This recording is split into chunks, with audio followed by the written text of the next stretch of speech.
Les propongo que nos pongamos en presencia del Señor y saludemos a la Santísima Trinidad, en el nombre del Padre, del Hijo y del Espíritu Santo. Amén. Amén. Espíritu Santo, toma mis ojos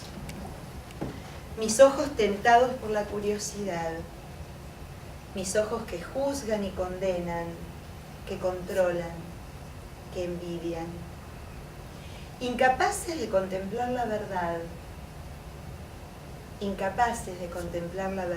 sin miedo.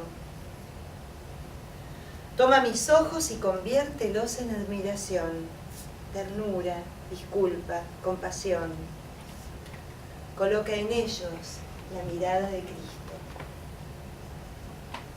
Espíritu Santo, toma mis oídos, que solo escuchan lo que les conviene, o que se atontan escuchando todos los ruidos del mundo. Mis oídos cerrados al hermano, incapaces de escuchar la palabra que invita al cambio. Toma mis oídos y conviértelos, para que sean acogedores y escuchen con amor al hermano, llenos de sensibilidad, de apertura, atentos a la voz del buen pastor, sensibles al susurro del amable Cristo. Espíritu Santo, toma mi boca, usada muchas veces para reprochar, ironizar, criticar, mentir, para quejarse, para murmurar. Toma el Espíritu Santo y conviértela en un lugar de canción, de aliento, de perdón.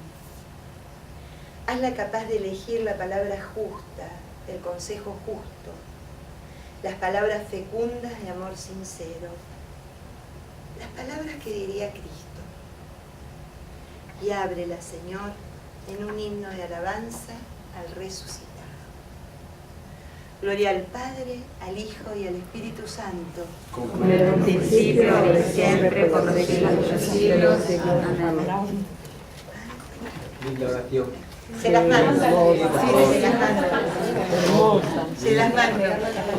De Monseñor Víctor Fernández, arzobispo y director de la UCA, de la Universidad Católica Argentina, cuando todavía no era obispo, cuando era sacerdote. Una preciosura de persona. Bueno, qué bueno. Hoy arrancamos con hechos ya concretos, ya entramos en el libro como tal.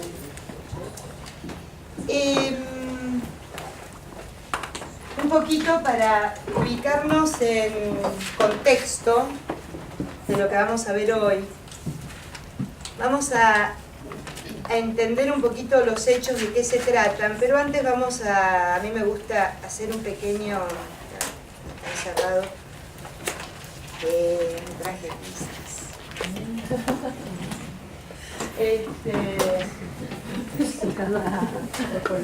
De colores. En cualquier momento empiezo a dibujar.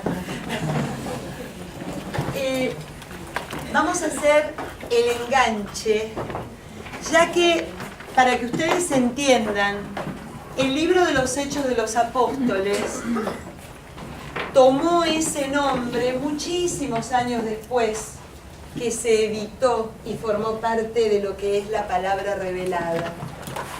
Es una obra que Lucas escribe a continuación y siguiendo el mismo tono del Evangelio. Es muy gracioso porque se denomina Hechos de los Apóstoles por la costumbre absolutamente griega que había en la época en que Lucas pone por escrito esta experiencia comunitaria. Fíjense que era muy típico encontrar en los libros del siglo I de la literatura griega los hechos de los héroes. ¿Para qué? Para resaltar la figura del que tenía como protagonista. Era alguien a tener en cuenta porque había hecho algo tan magnífico para la cultura, para la ciudad, para el país, que debía de tener algo propio. Los hechos de Alejandro, los hechos de un montón de héroes griegos. Es típico encontrar en esa literatura de la misma época. De los apóstoles, Hechos y de los apóstoles, nadie entiende por qué se llama así. Porque en realidad lo último que uno se da cuenta que los protagonistas sean los apóstoles. El gran protagonista del libro de los Hechos es el Espíritu Santo. El Espíritu Santo que, para que entiendan y para que podamos todos entender la obra de Lucas y qué era lo que tenía Lucas en la cabeza, para que nosotros lo tengamos en el corazón ahora, es una obra completa. ¿Se acuerdan que yo les había contado? Lucas entiende la historia en 3 partes. La historia del Antiguo Testamento, la historia de Cristo o el Nuevo Testamento, la historia cristiana, y la iglesia. Para Lucas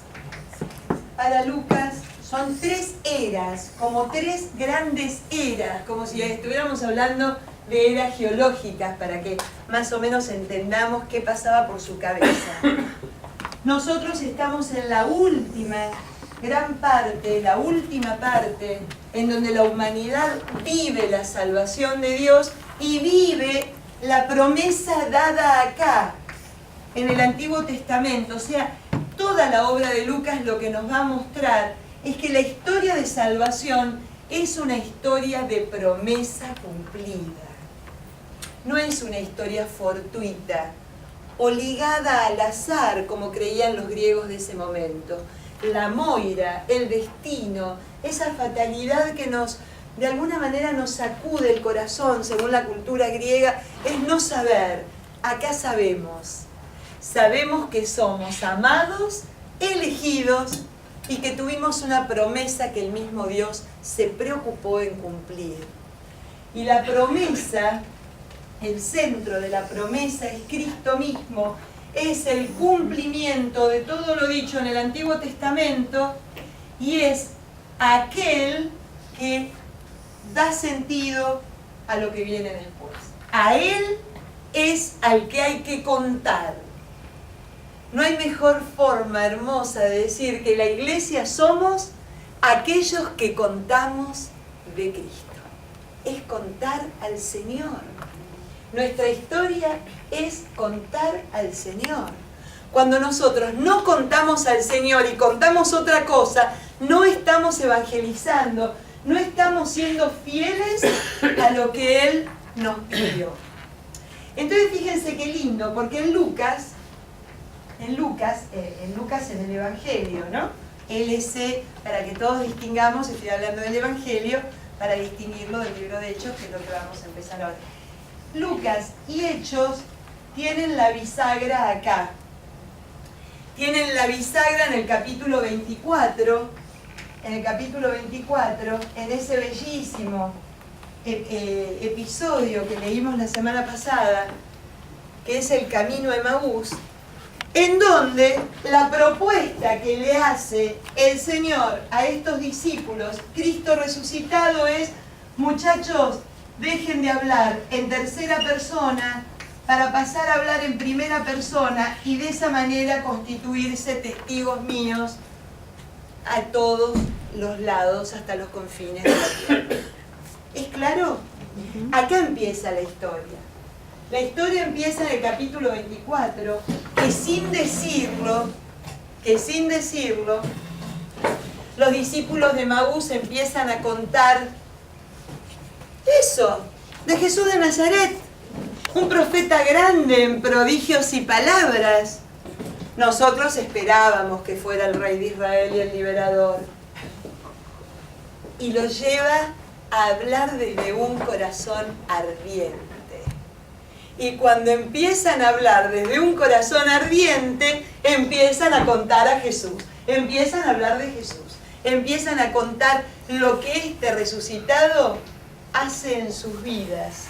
Y por ende, se empiezan y se constituyen en testigos y misioneros de eso que es intransferible, que lo tenemos que vivir para poder contar. ¿Está claro? Ese es un poco el entronque entre la obra lucana y de dónde se desprende Hechos. El libro de los Hechos, de lo que me va a hablar, es de que todo esto que nos enseñó el Señor y la experiencia que pudimos vivir a través del Evangelio se hace realidad en una comunidad. No es una entelequia, no es una utopía, es algo que se puede vivir. El Señor lo enseñó y miren, acá tenemos una comunidad que lo vive. Entonces el libro de los Hechos tiene estas dos vertientes. Nos va a contar qué es lo que pasa adentro de la comunidad y nos va a contar también qué es lo que pasa con esta comunidad hacia afuera. Una comunidad que va creciendo interiormente en la presencia de un Cristo vivo, con el impulso del Espíritu Santo, que la saca a vivir. Eso que están viviendo adentro, lo sacan a vivir afuera. No se puede quedar una comunidad encerrada después de una experiencia tan fuerte. Eso en realidad es de lo que habla el libro de los Hechos. ¿Por qué sabemos que es Lucas que lo escribió? Porque tiene un montón de paralelismos y tiene un montón de concordancias.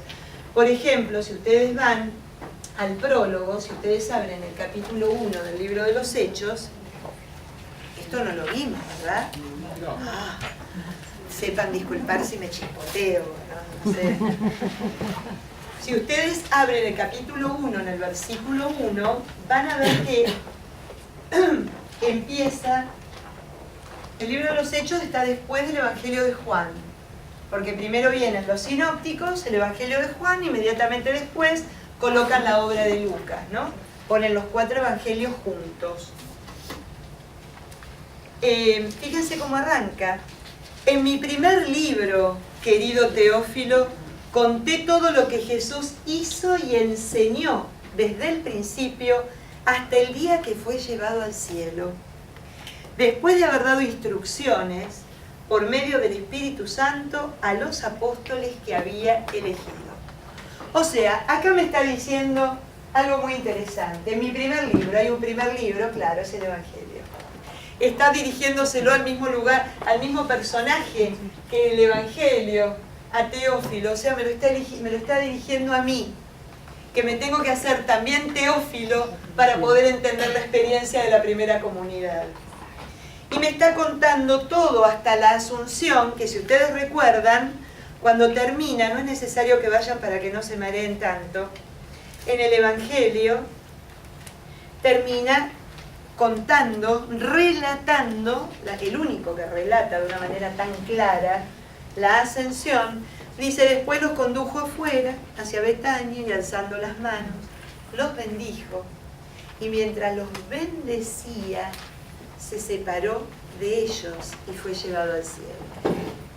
Ellos se postraron ante él y se volvieron a Jerusalén muy contentos y pasaban el tiempo en el templo bendiciendo a Dios. Así termina el capítulo 24, definitivamente, del Evangelio de Lucas, haciendo una pequeñísima mención, ¿perdón? El capítulo 24. No es necesario que lo busquen, simplemente haciendo una mención a lo que va a ser para Lucas el acontecimiento bisagra entre el Evangelio y los Hechos. La ascensión es muy importante, la ascensión es muy judía. Lo que Lucas expresa es de alguna manera un párrafo que está en el libro del Eclesiástico, en donde el pueblo postrado recibía la bendición de su maestro, de su rabí, antes de que el maestro abandonara la comunidad. Y qué cosa, ¿no? Porque este amigo dice, después de haberle dicho en el versículo 48, ustedes son testigos de todo esto. Después de que nos llama testigos, nos bendice. Y la bendición de este amigo hace que de alguna manera ellos, lejos de entristecerse porque su amigo ya no iba a estar más con ellos, tienen esto, volvieron a Jerusalén muy contentos, porque si bien se estaba yendo físicamente, era absolutamente concreto que se quedaba de una manera espiritual y clara, acompañándolos en esta nueva tarea, en esta nueva misión, ¿no? Entonces es muy linda porque lejos de ser la ascensión algo triste, es algo que llamaríamos, es un desafío, es una muestra de confianza. A ver, el Señor los deja porque ya su tarea está, ahora nos toca a nosotros. Es como decir, ya están listos, por eso me puedo ir. Y me puedo ir, como va a decir en el Evangelio de Juan, me voy a prepararles un lugar. Me voy a prepararles un lugar. Y hoy nos dice, ¿no? Yo me voy, a donde yo voy no pueden venir, pero yo les dejo dos cosas importantísimas. Fíjense que va a ser el Evangelio del domingo pasado y el Evangelio del que viene, y es un pedacito del Evangelio que se lee hoy. El domingo que viene se va a leer este Evangelio un poquito más extendido. Nos da el signo de distinción que es el amor. No es que todo el mundo empiece a hablar, a decir, a contar un reglamento, requisitos o determinadas formas de practicar. Nos deja como signo de distinción a los que no nos conocen el amor. Y hoy nos va a regalar otro signo de distinción, que es la paz. El shalom. El shalom, que no es una paz que signifique ausencia de conflicto. Es la paz para atravesar el conflicto. Entonces imagínense, este señor al ascender ya lo que dice es, a ver muchachos, ya tienen todas las herramientas. Ahora depende de ustedes. No hay más manifestación de amor clara que la libertad y la confianza. Y lo que está haciendo el Señor en la ascensión es darnos esa confianza. La cosa va a continuar porque ustedes ahora se van a encargar de eso. Pero no se van a encargar solos. No se van a encargar solos. Por eso, en el capítulo 1, arranca antes de la ascensión el relato que hace Lucas en el capítulo 1 de los Hechos es mucho más amplio que el del Evangelio. El del Evangelio lo menciona nada más y les da esto, ¿no? De que los bendice, que se postran, hace como una especie de rito. En cambio, en Hechos lo relata, nos cuenta de qué se trata. Y dice así: después de su pasión, se les había presentado vivo durante 40 días. Es lo que estamos celebrando, ¿no? Estos 40 días que para mí es tan importante que lo analicemos y lo veamos, que está vivo, que quiere que nos convenzamos. ¿Sí? ¿Convencerse? ¿Convenzamos? Sí, ya estoy perdiendo el español. Que nos convenzamos de su presencia real, viva y entre nosotros, dándoles muchas pruebas, mostrándose y hablando del reino de Dios. Mientras comía con ellos, es genial, de nuevo la comida. Es muy importante. Si fuera un fantasma no estaría comiendo con ellos. Si fuera alguien que no es una persona, no estaría comiendo con ellos. Si fuera alguien que no es una presencia real, no nos invitaría a comer con él todos los días, como nos invita en la Eucaristía. Es real. Mientras comía con ellos, les encargó. A ver, un encargo. Esto es lo que tiene Hechos. Que hay un encargo. En otro lugar no hay encargo. Les encargó.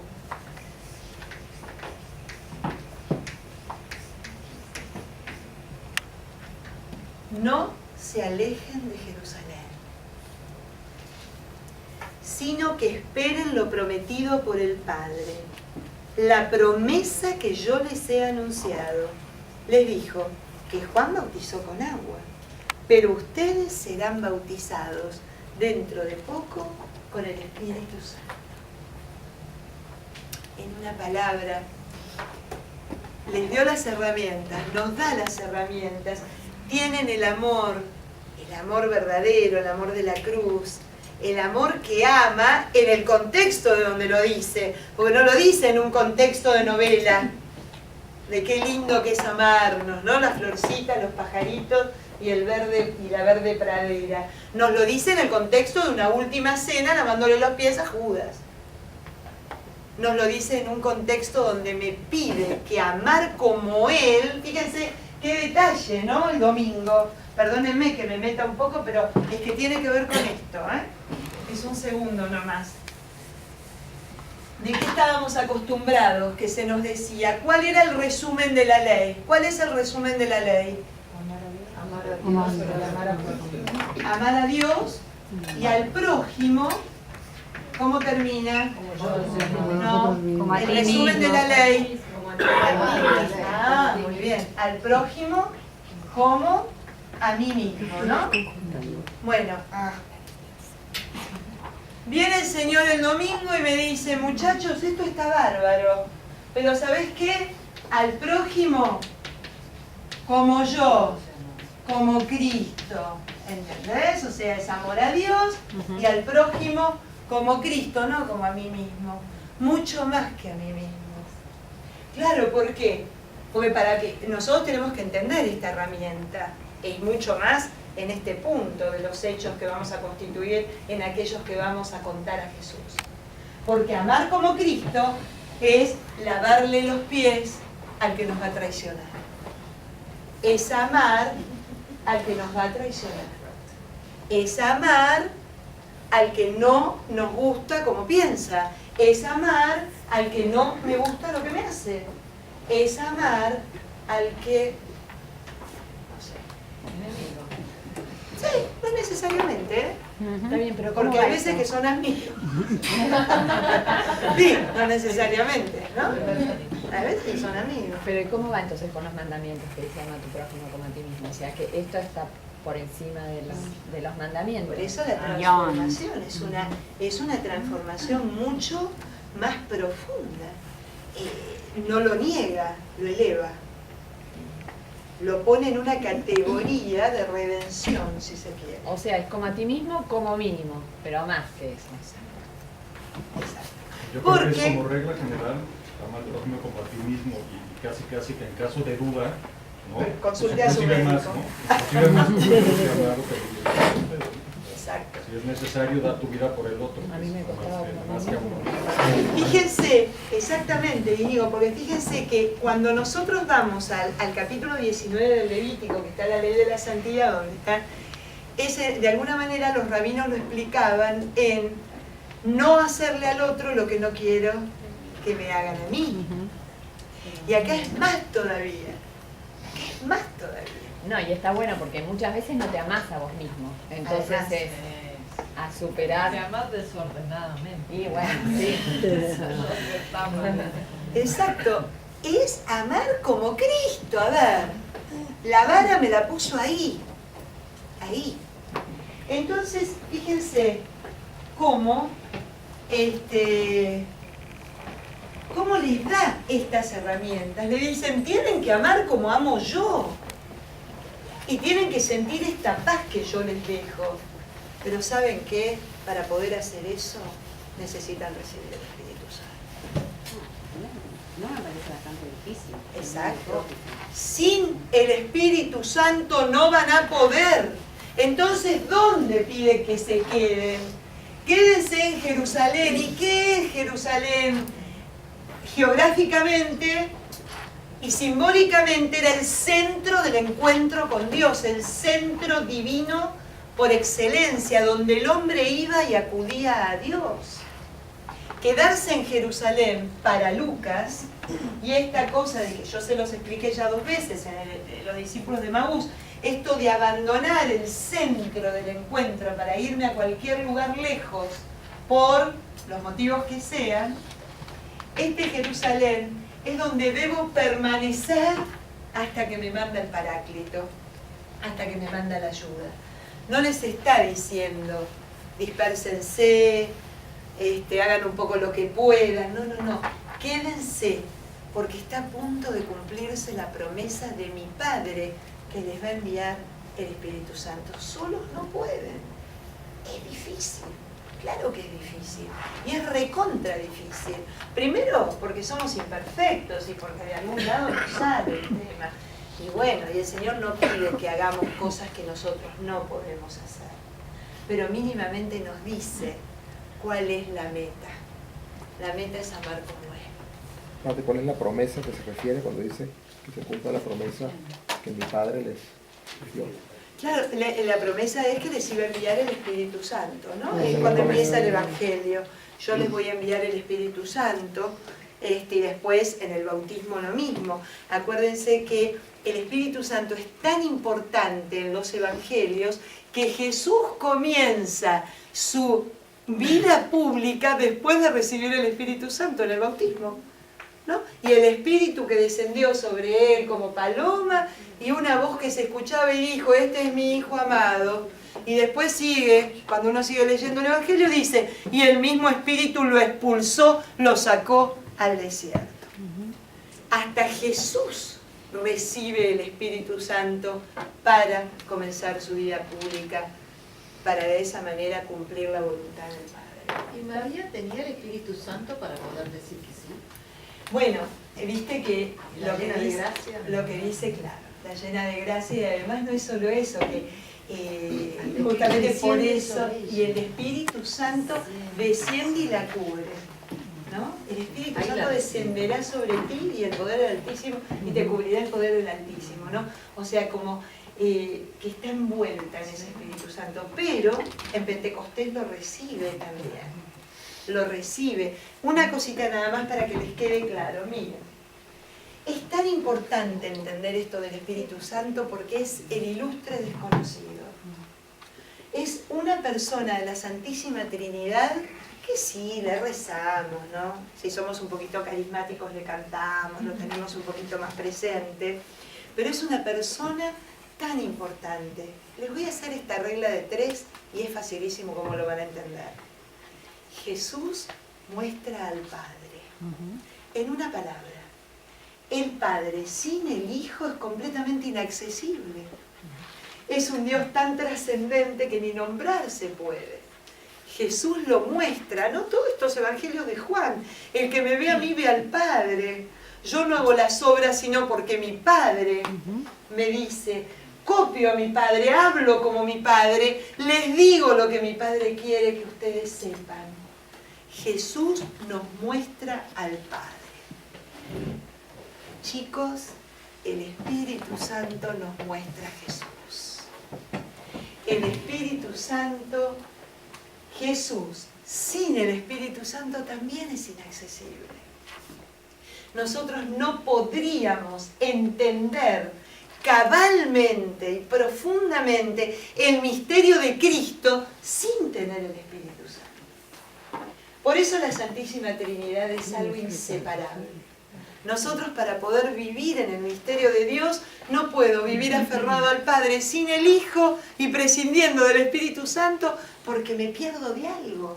Me pierdo de un Dios que revelado, de un Dios que camina a mi lado, que me abraza, que se dio en una cruz, que me redimió y que resucitó. ¿Soy clara? Ahora bien, para poder vivir profundamente todo aquello que coincido plenamente, es difícil, necesito ese espíritu que vive en mí y me impulsa a poder entender y vivir lo que el Señor me dio, ¿no? Me otorgó a lo largo de su vida y en su presencia. Para contarlo a Cristo, tengo que tener el Espíritu Santo. Si no puede ser, para que ustedes entiendan, el Espíritu Santo hace que la enseñanza que yo tengo de la Iglesia, del Antiguo Testamento, del Evangelio, no pase a ser una enseñanza intelectual, sino que lo que hace es que me hace recordar lo que Dios ya puso en mi corazón. Fíjense qué interesante. Recordar es volverlo a pasar por el corazón. Hace que yo pueda ver mi vida desde la perspectiva de la salvación. Hace que yo pueda releer esta historia de Jesús desde mi existencia. ¿Es claro a lo que nos impulsa? No es algo estático, no es algo porque sí, hijo, no sé, a ver. Que por ejemplo, nosotros decimos, somos templo del Espíritu Santo. Exacto. Y cuando está el Espíritu Santo, está así Jesús y el Padre también allí. Es Siempre absolutamente está- trinitario el Siempre, tema. o sea, siempre están juntos. Lo que pasa es que uno hace una acción más notoria, pero No es que haga una acción más notoria, no es una cuestión de notoriedad. Cada uno cumple una función. Jesús revela al Padre y el Espíritu Santo revela a Jesús. ¿Entienden? La función del Espíritu Santo es la de enseñar y la de hacer recordar, la de darnos la memoria, la de rememorar. Pero en el recuerdo no es hacer un refresco, no es refrescar aquello, a ver, porque refrescar es volver a apelar a la memoria intelectual. Por eso habla de recordar y no de la memoria. ¿Es claro? Es como volverlo a Hace sentir, ¿no? recordar, ¿eh? Es como volver a sentir, o sea, realmente no solamente ver por poner un ejemplo, una noticia de que mataron a no sé cuántos cristianos en Sí. tal lugar y decir, hijo, qué mala onda, ¿no? Sino de veras, yo creo que, digo, por poner un ejemplo, el Espíritu Santo es de veras sentir ese dolor, esa compasión, ¿no? Exacto. No es nada más el verlo como algo, sino de veras el sentirlo, ¿no? Es compartir desde un lugar muy interior, es hacerte empático, ¿no? Y tiene que Hablando ver con lo que de decías. eso, yo les pido por favor que no se pierdan a la hermana Guadalupe, hagan un esfuerzo para escucharla, porque vale la pena de una manera increíble. La hermana cuenta una anécdota que es real, de un señor en Siria, capaz que lo cuenta hoy, completamente analfabeto. El hombre casi no sabía ni leer ni escribir, cristiano él, del grupo de los cristianos de su comunidad, que una de las modalidades que tienen los fundamentalistas islámicos es secuestrar. Secuestran para obtener dinero, porque están desesperados por la financiación de toda esta locura, ¿no? Entonces, lo que contaba la hermana es que lo secuestran a este hombre y mientras lo tienen secuestrado hasta que la familia reúne el dinero para liberarlo, lo que ellos tratan de hacer es, de alguna manera, una tortura psicológica, y de otro tipo también, me imagino, para que la persona reniegue del cristianismo y se convierta al Islam. Entonces, resulta que este hombre todos los días le hacían como un simulacro de fusilamiento, ¿no? Te tenés que convertir, te tenés que convertir. Entonces, en un momento dado, después de unos cuantos días, el hombre le dice a su captor, ¿me querés decir qué puedo hacer yo? Yo te puedo decir con mi boca que me convierto al Islam, pero mi corazón le pertenece a Cristo. Ay, qué belleza. Ese es el Espíritu Santo, Qué lindo. que nos hace llamar, como dice San Pablo, a Dios Papito y a reconocer esa presencia de Dios en nuestro corazón. Eso es contar a Jesús. Eso es dar un testimonio que va más allá de lo que sé. Más allá de lo que sé. Porque la experiencia de Cristo no se adquiere en un libro, sino que se adquiere en un encuentro. Y el encuentro lo habilita el Espíritu Santo. Miren cómo será que les pide el Señor, quédense unos días más acá. Porque si no, no iban a poder ser y a cumplir la misión que Él les iba a dar completamente y cabalmente. Y por eso el libro de los Hechos, en muchas épocas, hasta se propuso que se llamara el Evangelio del Espíritu Santo. Porque en realidad de lo que habla es de eso. Si bien vamos a ver que va a haber discursos, hay 24 discursos de distintos apóstoles, 8 de Pedro, 9 de Pablo y el resto de distintos apóstoles y discípulos que elige el Señor para su misión. Pero en el medio del discurso, de lo que dan razón es del Espíritu Santo trabajando dentro de ellos, que les hace con fortaleza, sin miedo y con una firmeza absoluta contar a Cristo y contar a un Cristo vivo. ¿Es claro? Sí. Una consulta más. En realidad, Dios, si quería, les podía mandar el Espíritu Santo a todos dispersos por todos lados, porque es Dios. Sí, ¿no? O sea, pero me parece que también se buscaba el tema de la iglesia, ¿no? totalmente. Del sentido de que estuvieran todos juntos. Porque... Totalmente, sí, sí, eso es lo que les iba a decir ahora. Donde hay espíritu hay comunidad, y donde hay comunidad hay misión. Nunca el espíritu se da aislado. Fíjense qué cosa interesante. El espíritu se da comunitariamente en forma individual, que es distinto. Por eso nos confirmamos en un grupo, pero cada uno es confirmado. Y a cada uno se le dice, recibe el Espíritu Santo. A cada uno, pero es comunitario. Porque no hay comunidad, ¿no? No hay comunidad sin Espíritu, no hay, perdón, Espíritu Santo sin comunidad. No hay presencia de Dios sin comunidad. El Señor siempre evita las prácticas privadas. Evita las prácticas privadas, ¿no? A veces nos conmueve. Miren, les voy a contar una anécdota porque no puedo dejar de contárselas, y aparte para que las piensen ustedes si en algún momento tienen esa inquietud o esa tentación más que inquietud. La semana pasada tuve un encuentro con los papás del catecismo, porque estamos ya mañana se confiesan y dentro de 2 semanas toman la comunión 111 niños en San Hugh.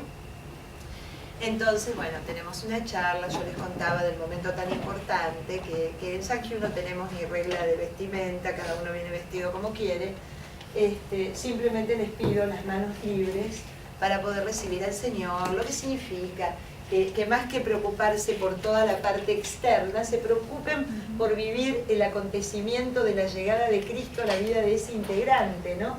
Como un acontecimiento familiar, no aislado. Cuéntenle de su comunión, traten de pensar ustedes qué sintieron ese día, ¿no? Lo que significa esto, que cuando el Señor llega a la vida de uno no puede dejar de serla, no puede seguir siendo la misma, tiene que haber conversión, tiene que haber cambio, ¿no? Traten de pensar, termina mi charla, qué sé yo, llega una mamá y me dice, ¿puede tomar la comunión en cualquier iglesia? Le digo, sí, por supuesto, tú me dices, yo le preparo, me dices en qué parroquia, y con mucho gusto yo le hago la carta, porque la niñita se preparó durante 2 años, tú viniste a las charlas. Me dice, bueno, porque estuvimos averiguando, en realidad lo que quiero yo es una comunión privada. ¿Y una comunión cómo? Privada. Le digo, ¿cuál es tanto dolor? ¿Para qué hablé tanto tiempo? La comunidad. Como una unión, ¿no? Comunidad, una unidad común, una comunión que me hace... Sí, porque somos 2 amigas que tenemos los chicos. ¿Sabés qué? Hablamos con un cura de acá a la vuelta. Un cura de acá a la vuelta. Bueno, un tipo que se hace llamar sacerdote y que alquila una iglesia episcopal los domingos al mediodía, ya de paso se los comento, Padre Joaquín, así se denomina, que cobra el Señor, ¿no? Tiene sus estipendios, ¿no? Para bautismo privado, comunión privada. Le hacemos lo que quiera, le dijo. Venga, que nosotros le damos la comunión. Yo me puse loca, me puse tan loca que nunca nadie me vio de esa manera. Pues yo digo, pero escúchame, ¿qué le vas a dar? Le vas a dar basura a tu hija. Ahí no está el cuerpo de Cristo. Digo, la iglesia es esta. Se estuvo preparando. ¿Cuál es la historia? Acá no hay práctica privada. Nos tenemos que acostumbrar que la iglesia es todo comunitario. De hecho, les cuento que está prohibido en la arquidiócesis de Miami pedir un bautismo privado. Está prohibido. Porque el niño se debe bautizar en comunidad. Y debe ser recibido por la comunidad. Y la comunidad celebra que ese niño entre a formar parte de la iglesia y de la familia de Dios. Celebra que haya primeras comuniones. Lo debemos celebrar en comunidad. ¿Por qué en la Argentina se puede hacer bautismos privados? Eso depende de cada diócesis. Eso depende de cada obispo. Pero yo entiendo como católica práctica que no puedo ir a pedir eso porque el sacramento es comunitario. Es la iglesia. ¿Me entienden a lo que voy? Por lo que comentaba María José recién, perdóname, Malena recién. Donde hay espíritu, empieza a funcionar algo que más de un grupo de gente que no tiene otra cosa que hacer y se reúne una vez por semana porque le queda bien. Formamos un cuerpo y formamos un cuerpo entre todos. Entonces ese es el sentido de que el sacramento se da dentro de ese cuerpo. ¿Soy clara? Entonces eso es lo que logra el Espíritu Santo. Fíjense que lo que vamos a leer hoy, que empieza en Jerusalén, en Pentecostés, lo que se llama el cumpleaños de la iglesia, porque empiezan todos a funcionar como una comunidad, impulsadas por un mismo espíritu, y todos con un mismo fin, contar a Jesús. Contar a Jesús. ¿Es claro? ¿Más o menos? Miren, yo ni tengo directo, ni ¿Y en sé qué quedó la señora? No, la señora después de 15 minutos que yo me transfiguré, Ok, no. me convertí en Hulk. Había un padre que me miró así y me dijo, hace años que te conozco, nunca te vi así. Le digo, pero escúchame, porque pongo la agenda delante de lo que es importante. ¿Entendés que ese Señor no le va a dar el cuerpo y la sangre de Cristo? Sí, eso era lo más grave. Eso es lo grave, pero no entendiste nada. No entendiste nada. Esto no se trata de la celebración, el vestido y la fiesta. Eso es a lo que voy. Pero que nos falta a nosotros ese testimonio. Pero es que falta catequesis de padre. Bueno, Te voy a contar otra anécdota yo, de esa iglesia. yo no puedo decir que me falta catequesis de padre porque me reúno con los padres cada 3 semanas a charlar de Pero estas te cosas, voy por a eso el dolor. contar Yo un dije, dato ¿en qué de idioma esta hablé? comunidad de San Ángel. Hace 2 años, 110 niños hicieron la primera comunión. Y cuando yo, la persona que me lo estaba diciendo, dije, qué suerte, somos una comunidad muy bendecida, me dijo, no seas tan optimista. En septiembre, en catequesis, si tenemos el 10%, será mucho. En octubre fui porque me quedé con el chip y pregunté. Pues efectivamente, de esos 110 niños, se apuntaron para continuar catequesis 10. A mí me pasa lo 10. mismo, pero ¿saben qué? En San Agnes. Pero ¿saben qué? No hay que ir más Bendito lejos. sea, hay que seguir, hay que seguir, hay que seguir. Bueno, yo a los papás lo que les explico es que la iglesia, Adiós, suertoso. la iglesia no es suertoso. un kiosquito sacramental. No es un kiosquito sacramental, donde deme una comunión y 2 confirmaciones. Es una comunidad donde crecemos todos en la fe. Y crecemos todos en el encuentro con el Señor, pero eso se va a ir dando. Todos tenemos que colaborar en eso, todos lo tenemos que hacer, no solo la Viari, todos. Una comunidad afable que recibe, que acompaña, ¿no? Todos. De hecho, Hechos de los Apóstoles, que empezamos hoy, hasta que terminemos lo que nos va a mostrar y lo que nos va a interpelar es qué clase de comunidad somos. Y es a nivel general, pero que empieza por individualidades. O sea, me va a preguntar qué tipo de comunidad soy, pero también yo cómo vivo dentro de esa comunidad, qué aporto, ¿no? Eso es lo que tiene de bueno este libro, a mí me encanta. Bueno, seguimos con la ascensión en Hechos. Estando ya reunidos le preguntaban, ¿se acuerdan? Fíjense por qué necesitamos el Espíritu Santo. Señor, ¿es ahora cuando vas a restaurar la soberanía de Israel? O sea, ya lo habían visto resucitado, ya les había explicado que no, es ahora. A ver, ahora es donde, ahora, ¿no? Ahora lo vamos a sacar a Poncio juntos, vamos todos. No les toca a ustedes saber los tiempos y circunstancias que el Padre ha fijado con su propia autoridad, pero recibirán la fuerza del Espíritu Santo que vendrá sobre ustedes, lo mismo que al principio sobre María, y serán testigos míos en Jerusalén, Judea y Samaria y hasta el confín del mundo. Fíjense qué detalle, recibirán la fuerza del Espíritu Santo y allí serán testigos míos. Antes no pueden. Dicho esto, los apóstoles lo vieron elevarse y una nube lo ocultó de la vista. Seguían con los ojos fijos en el cielo, mientras él se marchaba. Cuando 2 personas vestidas de blanco se les presentaron y les dijeron: hombres de Galilea, ¿qué hacen allí mirando al cielo. Este Jesús que les ha sido quitado y elevado al cielo, vendrá de la misma manera que lo han visto partir. ¿Cómo está todo relacionado, no? El mandato del Señor, fíjense que cuando el Señor se está ascendiendo, no les dice, bueno, miren, ¿saben qué? Si les queda bien, si tienen ganas, fíjense, si no tienen nada que hacer, serán mis testigos. No, es un mandato. El ser testigo es un mandato de Dios como los 10 mandamientos, chicas. No es opcional. Yo tengo que ser testigo. Y tengo que ser testigo de Él. De eso se trata. Serán testigos míos. ¿Qué es ser testigo de Él? Lo que les hice acá, ¿no? Es dejar de hablar de Dios de tercera persona y pasar a hablar de Dios en primera persona. Contar cómo me hace arder el corazón. Les cuento un detalle. San Juan Pablo II, en Novo Milenio Ineunte, unos años atrás, escribió algo interesantísimo. La nueva evangelización se trata de tratar de conseguir nuevas formas, nuevos métodos y nuevo ardor en la transmisión del Evangelio.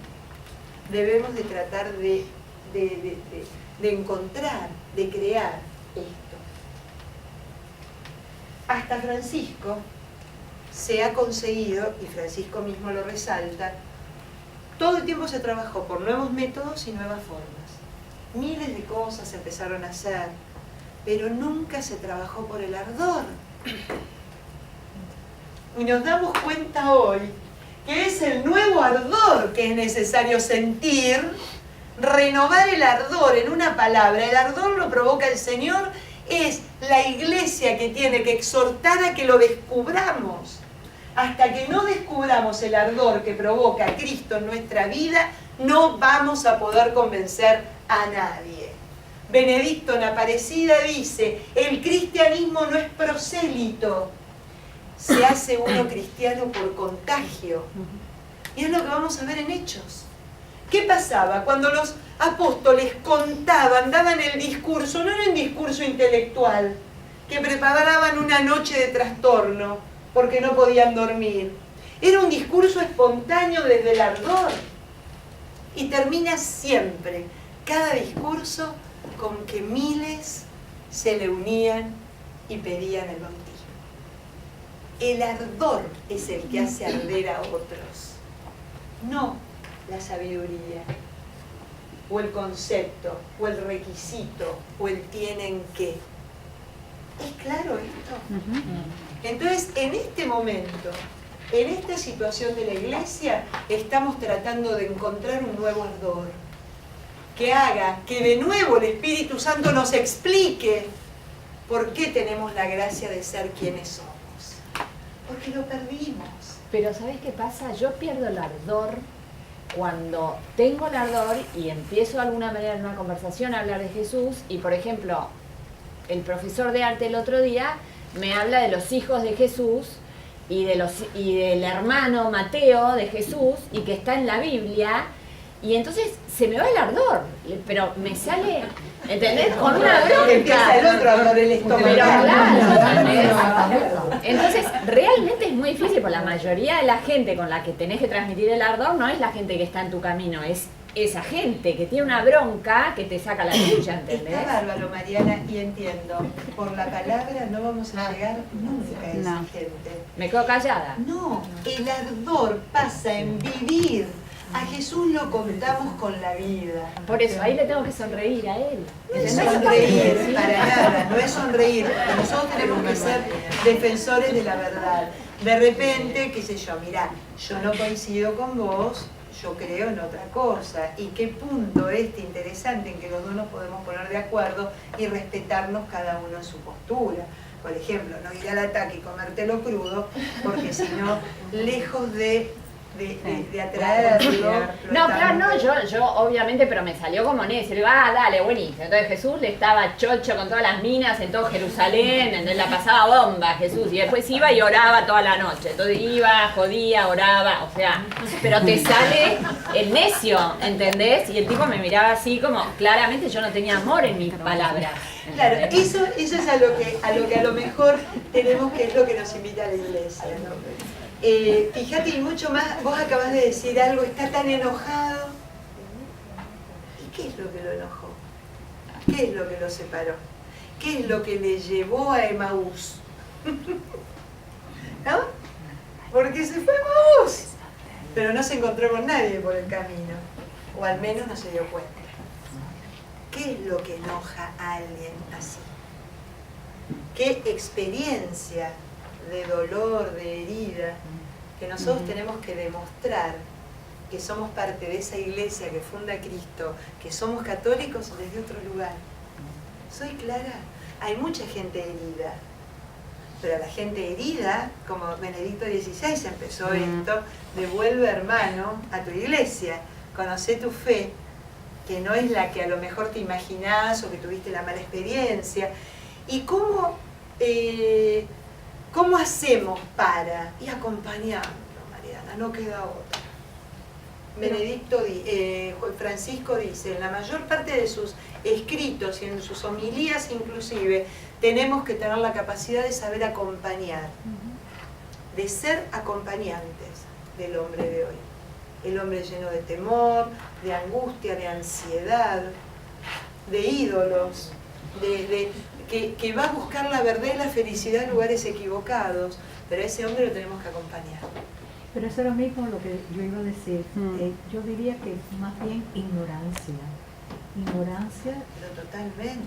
Y es que la media completa, la sociedad completa nos está transmitiendo cosas que no es la verdad. No es la verdad. Entonces es difícil llegar a que comprenda. Es tal cual, pero ojo, que es la ignorancia no intelectual, porque el problema es que el encuentro con Cristo es aquel que nos despeja todo tipo de duda, de realidad, de equívoco. La otra parte del conocimiento